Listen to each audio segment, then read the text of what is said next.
People say you should never shop when you're hungry. Well, I say you should always shop when you're hungry. I mean, that's the time when the ingredients inspire me most, especially here in a market in Mexico. And when inspiration turns hunger into craving, well, you can always stop at a place like this fabulous tamal stand and get a little taste of home cooking. It smells so delicious, but there are so many different kinds of tamales to choose from here. From the little chanchamitos to the Tamales Colados and the flat ones that they call vaporcitos. Some of the big round ones that they bake like huge pies and then cut into sections to triangles.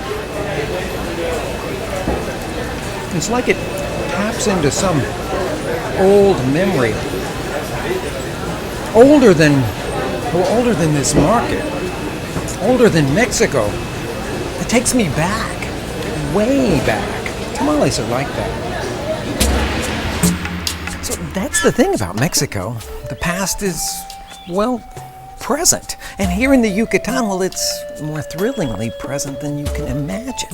Now, this is the Pirámide del Adivino, the Pyramid of the Magician, and it's one of the highest structures in the ancient Mayan city of Uxmal.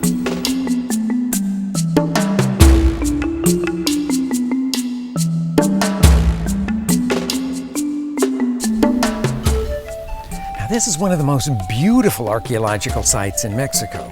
Well, in the world, really. We don't know too much about its history, but the archaeologists tell us that this place has been continuously settled since about 600 BC. But most of these buildings and the monuments that we're looking at, well, they date from around 800 to 1000 AD.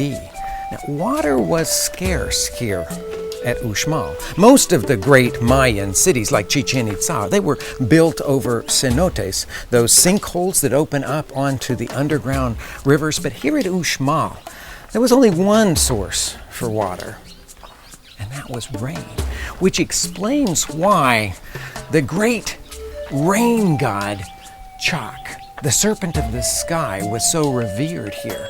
And wherever you look, you can see images of it. You often see images of Chak with his serpentine axe. That was the symbol for lightning. And he was worshipped anywhere that there was water, especially in those famous Mayan cenotes. Now those low Pook hills behind me, well, they helped with water too, you see. The rich topsoil that was on the top, when it would rain, would wash down, making Uxmal one of the most fertile agricultural areas in the whole Yucatan Peninsula. But as a chef and a gardener, I can't help but wonder, what would they have been growing 1,000 years ago in that rich soil? What would have been for breakfast, lunch, and dinner? Well, you could probably say that it would have been summed up pretty much just in a single word: corn. Corn is in field corn, not sweet corn, and it was treated in a special way that made it more digestible, more nutritious. You see, it was boiled with calcium hydroxide, which they obtained from burning wood or from burning seashells, sometimes from mining directly from the earth. And that is a process that they call nixtamalization. Now, buried in that long, strange word is a short, familiar word. It's a word that takes us right back to where we started: tamal, the singular of tamales. We don't know too much about pre-Columbian tamales, but we do know that they were pretty simple things. Basically just a tortilla that was pressed out and then filled or not filled and folded up into a leaf and steamed or baked. Then the Spaniards arrived in the early 1500s, and they changed all that. They brought cattle and pork, and before you knew it, the cooks were all adding meat broth and lard and basically making tamales that we would sort of recognize today. But that basic thing, that soul of the tamal that is as old as these stones, that's a beautiful thing. Ancient Maya steam-baked tamales over hot rocks in pits just like this one. And to tell you the truth, you can find people doing it still today all over the Yucatan. I've brought you here to meet my friend Silvio Campos. Hola Silvio, ¿qué tal? ¿Cómo está? Muy bien.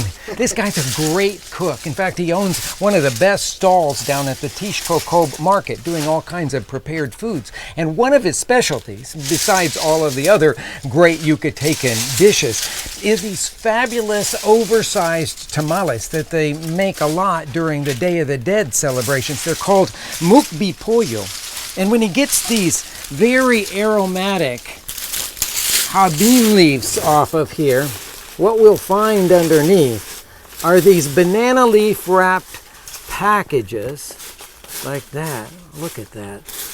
Now this is rustic stuff at its best. Now about 4 hours ago, Silvio built a rip-roaring fire in this pit, then went out to collect those habin leaves, and then, well, let me just go through the whole process step by step with you. Silvio had pulled some strips off of henequen leaves and roasted a whole bunch of banana leaves, and he laid a crisscross pattern of those henequen strips and then put roasted banana leaves on top of it, a bunch of them.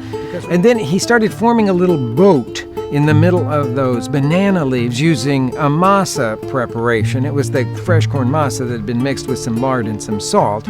The lard had been tinged with a little bit of achiote to give it a red color. Once he'd gotten that boat made, then he put in a sauce that they call col kir, which is a masa thickened sauce that starts with a rich stock, tomato, onion, a little bit of epazote goes into it. And then he put some pieces of chicken and pork that had already previously been cooked, a little bit more of that sauce on the top of it, and then he made a top to go over all the rest of it with masa. When I saw him patting out the masa on a banana leaf, I immediately was reminded of the old-fashioned way of making tortillas here in the Yucatan. Then he flipped it over, peeled off the banana leaf, and tucked that top all around. Then in came all of the banana leaves. We used the henequen strips to tie it all up, and we were ready to drop them into the pit. Now, by the time we got out to the pit, the fire had been completely burned down to embers, and the rocks were incredibly hot, so he nestled all of the mukbipollos in there, put in all of those aromatic habim leaves, then laid on some metal sheets and sealed it off with rocky dirt. After about 4 hours, he deemed them ready, and it was so much fun to open up that pit, smell those incredible leaves, look at those rustic packages. But it was even more enjoyable to dig into one at the table, scooping out that luscious tamal and enjoying it with little thin-cut strips of habanero chili, sips of beer, and some really great conversation. Salud.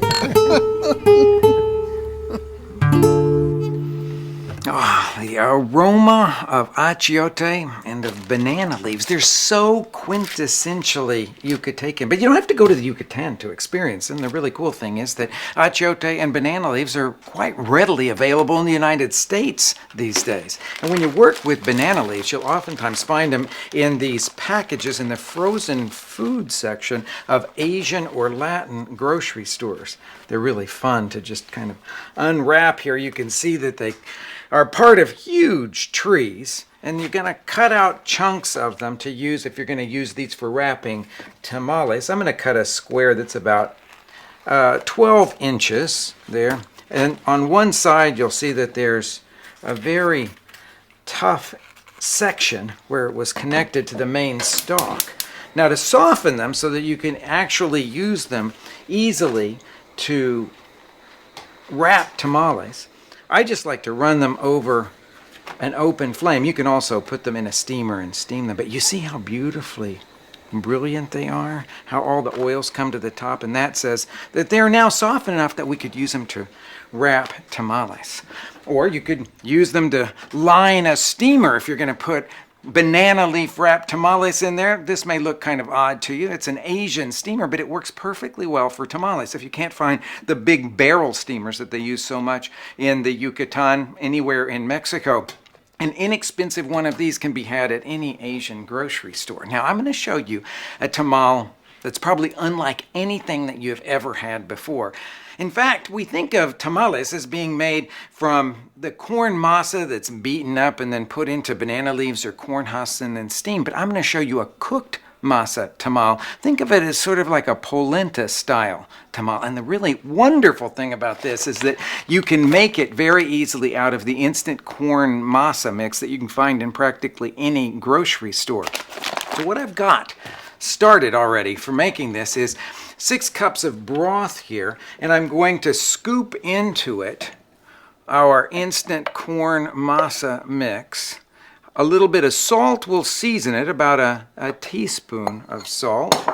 And then I'm going to blend it until it is completely smooth.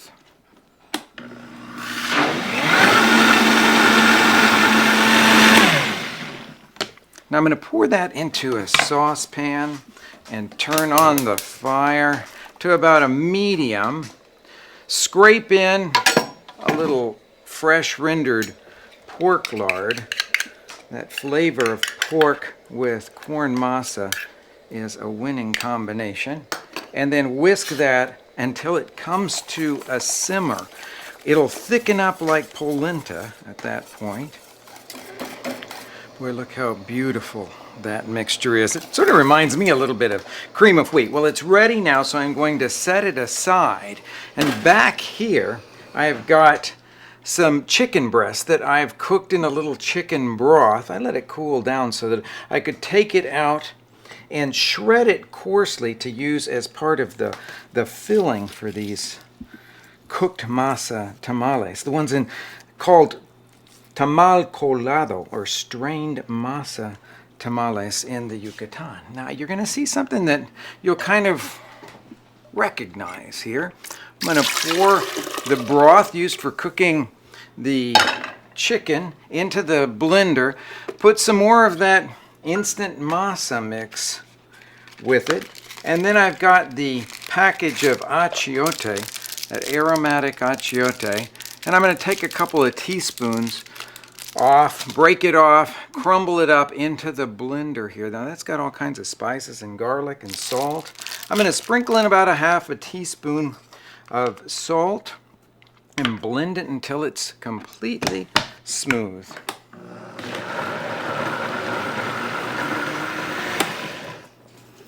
Okay, I'm going to pour that into the pot where we poached the chicken breasts and then whisk that also over about a medium heat until it thickens up. It'll be just about like a thick cream sauce when it's finished. Next, onto the prepared banana leaves, you spread about a half cup of the cooled masa. Spread it into a rectangle that's about 4 inches by 8 inches. Then on one side, spoon some of the achiote sauce. Top it with a couple slices of tomato, a little of the shredded chicken, some epazote leaves if you've got them. Then fold the uncovered part of the masa up over the filling, and then wrap all of the sides of the banana leaf under. Next, you need to put it into a steamer. They'll take about an hour to steam, but keep in mind that they're going to be very soft when they come out of the steamer. They'll need to stand for like 15 minutes before you fold back those beautiful banana leaves and serve them with a spoonful of salsa.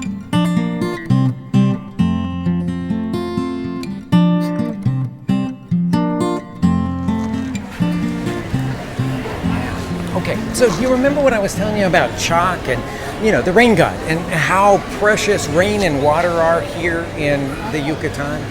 Well, that might help to explain the popularity of this stuff.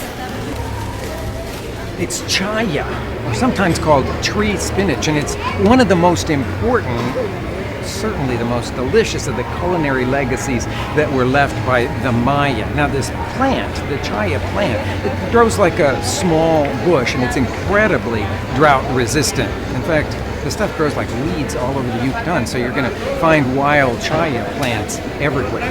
Now the leaves themselves are just packed with protein, not to mention other vitamins and minerals like vitamin C and calcium and iron, among many, many other things. In fact, ounce for ounce, this stuff is way more packed with nutrients than most of the greens that we eat, things like spinach and lettuce. So stand aside, Popeye. This is the real power food.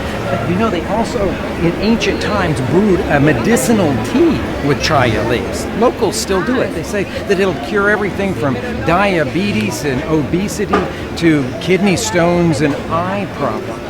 I know. You don't hear much about chaya in the United States. But I think that with the growing popularity of ancient sustaining foods and the healing power of vegetables, that we're going to be hearing a lot more about chaya. At least that's my bet. So I'm hedging my bet by growing my own chaya right here in Chicago. First year I've ever grown chaya, so we're sort of getting to know each other, but I've got them in pots right now so I can move them around and see where they're going to be happy. I've tried to keep them in a sunny place and not give them too much water because, of course, the Yucatan is a hot, dry place. This one I've underplanted with some beautiful red Swiss chard and some pansies, but they seem to be pretty happy. Look at this one over here. It's sprouting up some little baby chaya plants right underneath the mother one.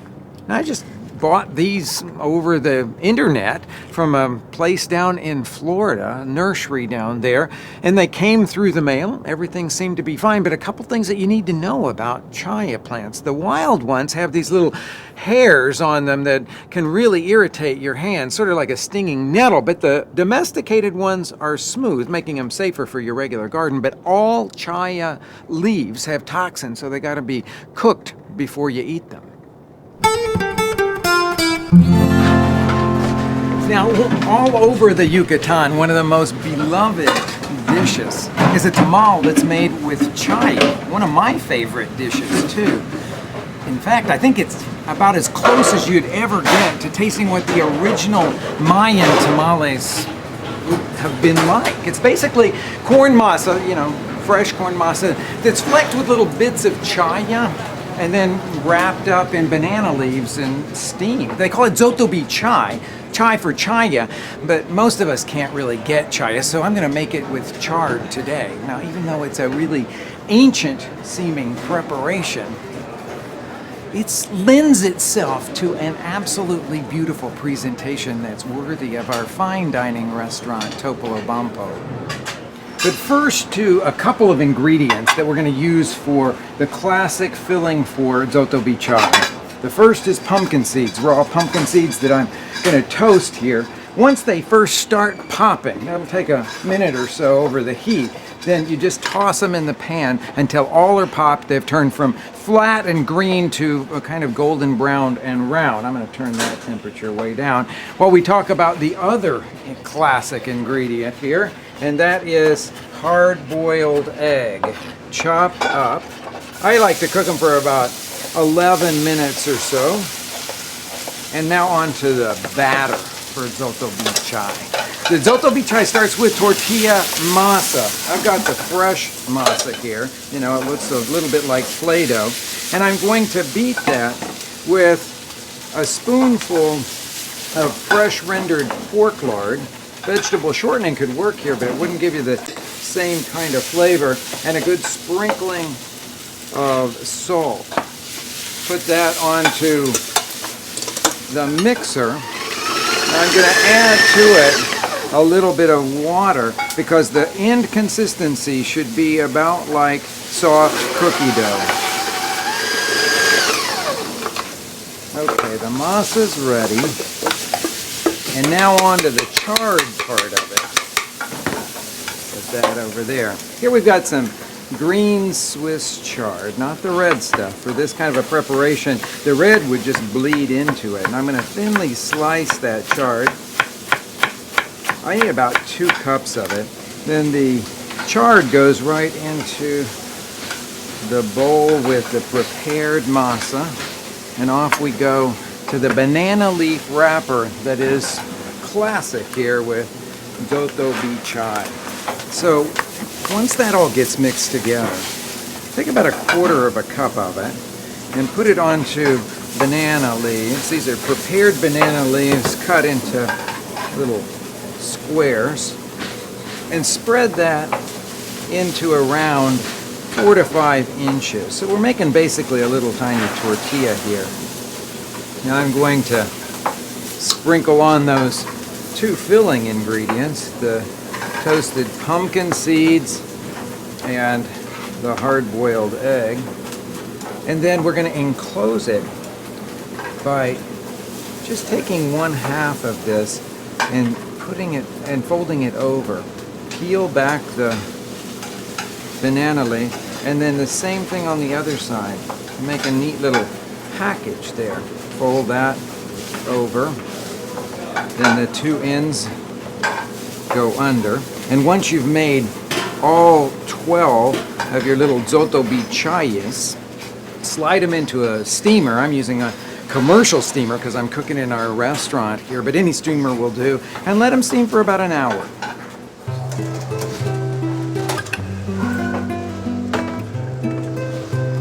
Now, zotobichay is one of those most ancient of dishes, but I'm going to show you a beautifully modern presentation for it. Open up the banana leaf, and I'm just going to cut our pumpkin seed and hard-boiled egg filled tamal in 2. Set it onto a plate with a piece of banana leaf there. I've got a little of the classic tomate frito, the roasted tomato habanero sauce from the Yucatan. Got these lovely little microgreens that came out of my garden. Sprinkling of pumpkin seeds. So there it is, zotobichay. Or maybe I should call it zotobichard, one of the greatest hits of the Yucatan. Beautiful, modern, mysteriously ancient.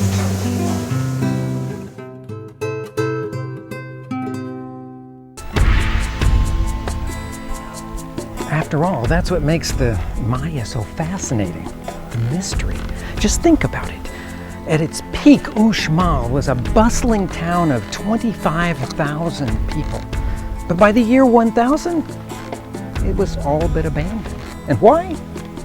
Well, that's a major part of the mystery. I mean, it could have been politics and infighting. It could have been a major climate change, drought.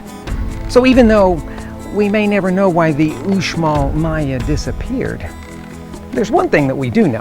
They didn't really disappear. I mean, they're in the DNA of the country. They're in the rhythm of those beautiful Mayan words like shkatik and sikilpak. And of course, they're in the tamales, the banana leaves, the masa, achiote-seasoned, pumpkin seeds, the timeless tastes of Mayan memory.